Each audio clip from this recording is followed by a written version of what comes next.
Well, empowerment. As children, it wasn't a feeling that Stella Paul or Hummingbird knew. They didn't know it well at all. They learned to find power from within.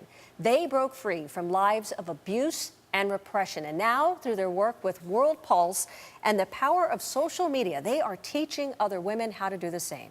CNN is proud to support World Pulse, whose mission is to connect women globally, put the focus on human rights issues, and help women find their own inner strength. I'm empowering young people in Nepal to become agents of social change. Every woman has a story to tell. I help women tell their own stories.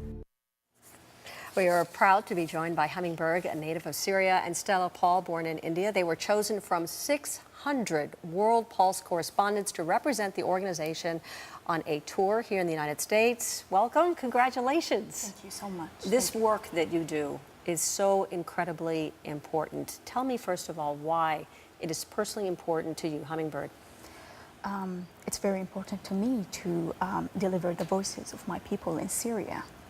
And my target was to go to the American society inside, because I heard many people telling me that we don't know what is going on. We are confused.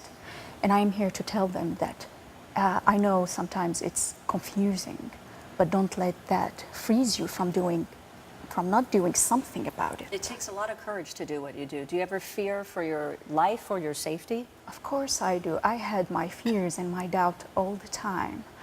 But sometimes it takes a leap of faith to bring change. And it's just incredible when you think about that, because people watch and it's just a lot of pictures to people, and you bring a human face to it because you know and you understand what's happening there in your own home country. Stella, I want to talk to you a little bit about this, because what is taking place in India, some young girls, they are just simply thrown away, they're discarded. What was your experience there? Absolutely, Susan. Every single month we are killing 1,600 girl children in their mother's wombs.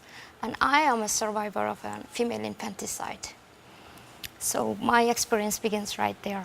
Someone who was that girl who was thrown away and still was able to make it back. So, and that's something that keeps driving me.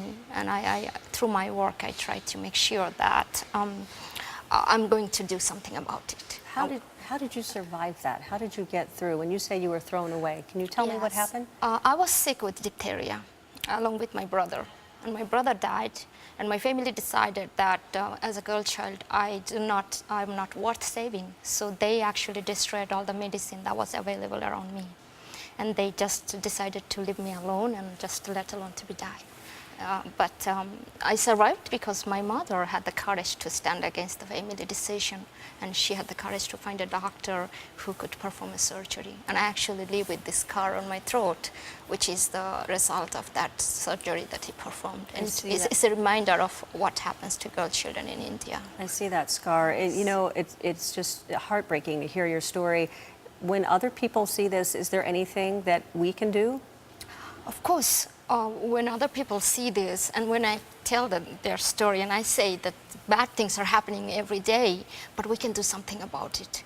If we can empower ourselves, and we can get help. We can get help very quickly. We can reach out to other people. If you can't help yourself, if your people around you can't help yourself, other people will come in. But the important thing is to let them have access to technology, so they can make that connection possible, reaching out to others, asking for help. And that's what I do. I'm giving them the help of technology so they can help themselves along with others. Hummingbird, tell us about, we see these pictures and we hear these awful stories, and nobody knows how this is going to end, this civil war that is taking place in your country. You're going back home. What do you do next? We will continue talking about it. We will continue to gather the forces of the local communities. There are many people working inside Syria, undercover, and they are unknown. They are the heroes that are hidden for the world. And there are also other women, many beautiful women are working inside Syria to help the refugees in field hospitals, in taking aid to the refugees in schools. And their voices are not heard usually. And I want to amplify their voices also. All All right. Well, you are today, and it's just extraordinary, the tour that you've taken throughout the country, the fact that you are heading back to your home countries and making such a powerful, powerful change.